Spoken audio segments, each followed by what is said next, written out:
बिस्मिल्लाहिर्रहमानिर्रहीम। अस्सलाम वालेकुम वरहमतुल्लाहि वबरकातुहू। उम्मीद करता हूँ आप सब खैरियत से होंगे। दौलत, शोहरत, इज़्ज़त, इन सब का मालिक अल्लाह रब्बुल इज़्ज़त है। अल्लाह रब्बुल इज़्ज़त जिसको चाहें अता कर दें, जिसको चाहें ना दें, जिसको चाहें इज़्ज़त दें, जिसको चाहे ज़िल्लत दें, जिसको चाहें ज़्यादा दें, जिसको चाहें कम दें। हम कुछ नहीं कर सकते। अल्लाह रब्बुल इज़्ज़त ही अता करने वाली ज़ात है। अल्लाह रब्बुल इज़्ज़त ही मसाइल को हल करने वाली ज़ात है। हम कैसे अल्लाह रब्बुल इज़्ज़त से अपने मसलों को हल करवा सकते हैं?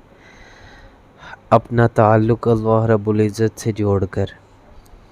अल्लाह रब्बुल इज़्ज़त से हमारा ताल्लुक़ कैसे कायम होगा? वो अल्लाह रब्बुल इज़्ज़त की नाफरमानी को छोड़ने से होगा और 5 वक़्त नमाज की पाबंदी करने से होगा।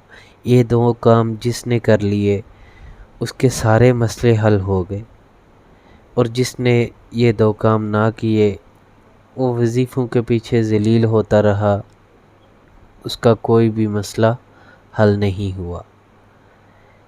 ये तो 100% श्योर बात है। आपने इन 2 कामों को करते हुए इस अमल को करना है। सबसे पहले आपने गुनाहों को छोड़ने का, पिछले गुनाहों से तौबा करनी है और पक्का आज़म और इरादा करना है कि आइंदा कोई गुनाह नहीं करना, अल्लाह रब्बुल इज़्ज़त को नाराज़ नहीं करना, और 5 वक़्त नमाज की पाबंदी करनी है। ये 2 काम करते हुए आपने इस वज़ीफ़ा को करना है, फिर ही वज़ीफ़ा का फ़ायदा होगा, वरना इस अमल का कोई फ़ायदा नहीं, बल्कि किसी अमल का कोई फ़ायदा नहीं। बढ़ते हैं अमल की तरतीब की तरफ। अमल की तरतीब से पहले अमल की इजाज़त के लिए हमारे चैनल को सब्सक्राइब कर लीजिए, अगर आपको सब्सक्राइब करना आता है तो। अगर आपको सब्सक्राइब करना नहीं आता तो आप वैसे भी इस अमल को कर सकते हैं। सबसे पहले आपने 2 नफल हाजत की नीयत से पढ़ने हैं। इशा की नमाज के बाद पढ़ लें या फजर के वक़्त पढ़ लें, फजर से पहले तहज्जुद के वक़्त, या जब भी आप आसानी से कर सकते हो। महसूस याम में नफल नहीं पढ़ने, बाकी अमल आप कर सकते हैं। अमल की तरतीब कुछ इस तरह है। सबसे पहले आपने हाजत के 2 नफल पढ़ने हैं हाजत की नीयत से। 2 नफल पढ़ने के बाद आपने मुसल्ले पर ही बैठे दुआ के लिए हाथ उठाने हैं। 3 मरतबा आपने या रहमान राहिमीन पढ़ लेना है। इसके बाद आपने अल्लाह रब्बुल इज़्ज़त का सिफ़ाती नाम या मुसव्विरु, इसके साथ ज़ाती नाम मिलाकर या अल्लाह, या मुसव्विरु, या अल्लाह 11 मरतबा आपने इसका ज़िक्र करना है। ज़िक्र करने के बाद आपने 3 मरतबा दरूद इब्राहिमी पढ़ लेना है। उसके बाद आपने दुआ करनी है। दुआ का तरीका है, सबसे पहले आप नबी पाक सल्लल्लाहु अलैहि वसल्लम पर दरूद भेजें। उसके बाद अल्लाह रब्बुल इज़्ज़त की अज़मत और बड़ाई बयान करें। अल्लाह रब्बुल इज़्ज़त के एहसानात का शुक्र अदा करें।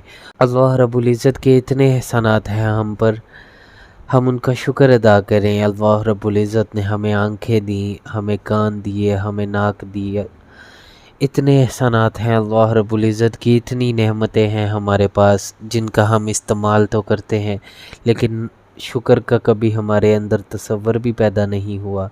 अल्लाह रब्बुल इज़्ज़त की इन नेमतों का शुक्र अदा करने के बाद आप दुआ करें अपने मसले के रिलेटेड कि प्यारे अल्लाह जी, जिधर आपके इतने एहसानात हैं मुझ पर, एक एहसान और फरमा दीजिए, मेरा ये मसला हल फरमा दीजिए। दुआ से बड़ा कोई वजीफ़ा नहीं। आपने सिर्फ़ अपने मसले के लिए अल्लाह रब्बुल इज़्ज़त से दुआ करनी है, अल्लाह रब्बुल इज़्ज़त से ही मांगना है। दुआ के बाद आपने 3 मरतबा फिर दरूद इब्राहिमी पढ़ लेना है। दुआ के अव्वल और आखिर में दरूद इब्राहिमी लाजमी पढ़ लीजिएगा।